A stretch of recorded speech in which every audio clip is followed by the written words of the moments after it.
Naka-alerto na ang Philippine National Police bilang paghahanda sa posibleng epekto ng Bagyong Inday at habagat. Inihahanda na rin ng pambansang pulisya ang kanilang mga tauhan, pati na rin ang kanilang mga kagamitan para agarang tumugon sakaling magkaroon ng anumang emergency.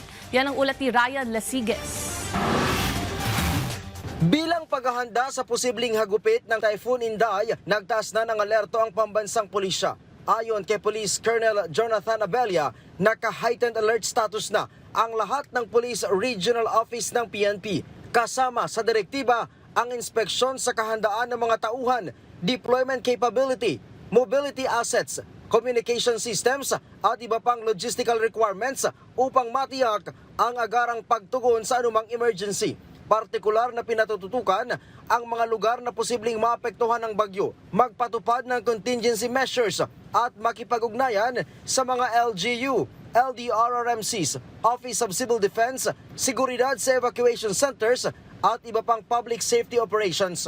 We have also directed all police commanders to continuously monitor developments in their respective areas of responsibility and promptly respond to any emergencies or requests for assistance. The PNP remains committed to ensuring uninterrupted police service and the protection of lives and property throughout the duration of this weather disturbance. Pinagana na rin ng PNP ang kanilang disaster preparedness response para mabilis na makaresponde kung kinakailangan.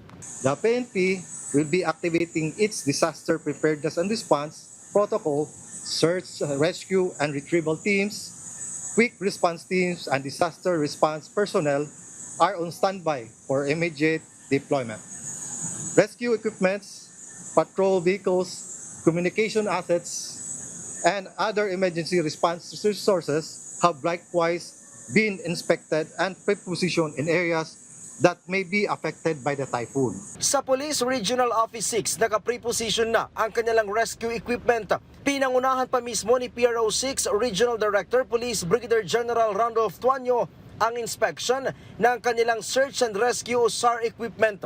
Bukod sa mga kagamitan, ay tiniyak din ni Tuanyo ang kahandaan ng kanyang mga PNP personnel na magsagawa ng rescue operations kung kakailanganin. Si PNP Chief Police General Jose Melencio Nartates Jr. tiniyak na handa ang lahat ng police units sa buong bansa na tumulong sa mga operasyon ng pamahalaan at panatilihin ang kaayusan sa mga maapektuhang lugar. Ryan Lasiges, para sa Bayan.